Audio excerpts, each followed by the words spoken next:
guys, Isa Kanja here. I've decided to create some short videos for you to help you navigate these amazing and yet very crazy times.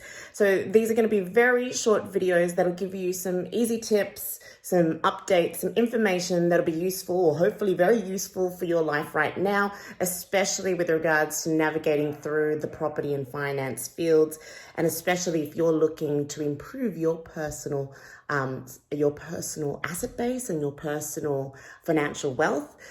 This little series is designed to give you some short, sharp things that could assist you in doing that. So the first thing I'm going to do, these are very informal videos. Now, please remember, they are going to be short, so it's not going to be, it's going to be jam-packed with information.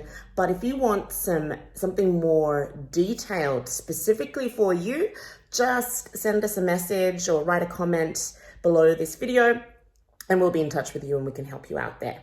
But the first thing I want to go over, the market here, or the property market here in Australia, is absolutely going nuts, like ballistic. If you haven't heard in the news, it's like at an all-time high, going at the fastest pace possible in over 30 odd years. Like, it's really, really crazy right now. So brings us to the question, well, when is a good time to buy? Is now the good time to buy? Because it seems like everybody's buying. Well, supposedly everybody's buying because that's what's pushing the prices up. So does that make it a good time to buy? Or is it a good time to buy in a particular area? Well, there's a few different ways for us to answer this. What I'm going to do is separate the conversation. So when we talk about is it a good time to buy, I'm not talking about you personally because, there's gazillions of you guys out there, so I can't answer for your specific situation. So what I'm going to be talking about specifically is, how do you know if it's a good time to buy in a particular area? Like, is it too expensive? Has the market grown too much? So let's look at that. I'm going to answer directly the answer first. Is it a good time to buy? The answer is always yes. It's always a really good time to buy. Now, I know that sounds a little bit crazy, but what you got to understand is getting into the market rather than waiting for the right market for you is a better strategy. But it's not just about buying anything, yeah? If it's a good time to buy all the time, but it's about being able to choose specifically what to buy and where to buy in that market. You see, markets go up and down all the time, and it's always a good time to buy. Sorry for my shaky video work, but it's because I decided to do this on the spot for you. Markets go up and down all the time, but it's better for you to get in and have a strategy around making the most of the market at the moment, or the best that you can do with the market at the moment, rather than just hoping, crossing your fingers and waiting for the right market to turn around. So how do we do that then? Like, if it's always a good time to buy, all you need to do is change your strategy. Now, how do you change your strategy? Well, in a market where it's like this right now, and obviously there are micro markets everywhere, but right now in general, most areas are pretty much on their way up, if not booming already. Sydney, Brisbane, definitely. Sydney, definitely. We're on the cusp of major boom, if not in that boom already. Affordability is definitely being stretched. Sydney, Brisbane, Melbourne, Darwin, Perth, we're all seeing some significant price growth right now. So what we need to do, if we want to make the most of this market, we need to understand how to do things. First and foremost, you've got to look at it. Are you buying as an owner-occupier, or are you buying as an investor? Okay, so if you're buying, let's talk about investors first. Yeah, if you're buying as an investor, then there are a few things you really need to be careful of. And the first is that you need to make sure that you're in it for the long term, because in a market like this, we just don't know what's going to happen. And trying to predict when it's going to come back down or when it's going to burst is going to do no one any favors, because believe me, even the experts, even most often the experts, tend to get it wrong. So you're better going in, not trying to predict a market, but knowing how to ride that market. So how do you do that? If you're looking to invest, what you want to do is find areas that have proximity to employment. And employment that is sustainable, because we are still in uncertain times. We don't know what's going to happen with this whole pandemic thing.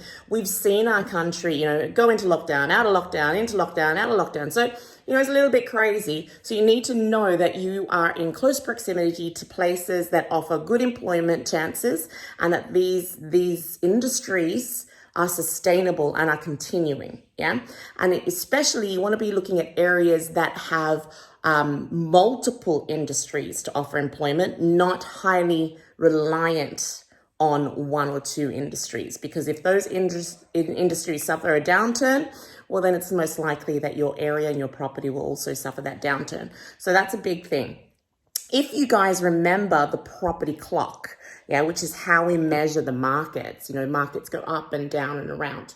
I'll try and pop it up here. Yeah, at the top of the market, we have pretty much a boom. At the bottom, we have bust, or what we, good investors like to call opportunity. And everywhere in between, it's a market that's emerging and a market that is correcting. Yeah. So with regards to this, always the best and opportune time is when a property or an area is in that opportunity part of the market, just before they hit value, or if they're in the early stages of value. Now, in many areas, that is not the case now. Some of them are well into value. Many areas are also in that caution phase where you're very close to the top of the market. So you've got to be very careful, because you could lose more than what you make in the short to medium term if you're not very careful, because you might be paying too high. So even if a market is extremely hot, there are still opportunities out there. And the way to do it is you got to go out there and find deals that are wholesale and genuine wholesale deals. That is not easy for the regular person to do, I understand. And I don't have the time to go into teaching you, because that takes hours, how to find these wholesale deals. But what I will say is that you can work with groups that genuinely do wholesale deals. If you're doing a wholesale deal, at least you're getting in below market now, or have the opportunity to get in below market now. And that allows you a bit of a buffer for whatever that happens in that market, or gives you that incentive.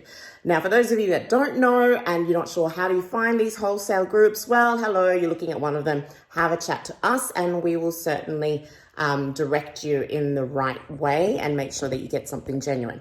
Another thing that will help you in this market as an investor is also to look at areas that haven't quite peaked yet, or look at the areas that have peaked and choose surrounding areas near them. So ripple suburb areas, yeah? Because then they will benefit from the ongoing growth that an area has already had, particularly if an area has maxed out, people start looking at the next closest thing. So that is also an opportunity. Another big thing to check are the vacancy rates. Now, for those of you that know me, you know I teach this all the time. A balanced market is a 3% vacancy rate. That means it's a good market. Anything above that is a slightly oversupplied or even severely oversupplied market.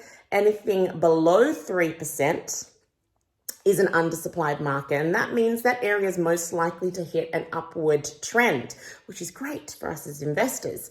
And a 2% and below market is basically a severely undersupplied market. So we really want one of them, okay? Now, if you're confused about any of that, once again, we can help you. This is just a short video to give you a few tips. If you're an owner-occupier and you want to make the most of this market, okay, first of all, once again, you need to know that you're in it for the long term, because to plan for the short term now could mean financial disaster. Now, it doesn't mean you won't make money, because you most certainly could be.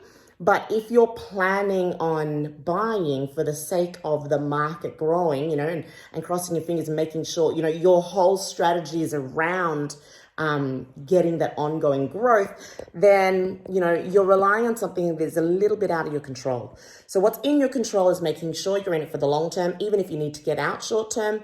But if you're in it for the long term, it sets you up for strength rather than for potential issues down the track. Now, as an owner-occupier, obviously there's a whole other thing that you need to make sure you can afford things, etc.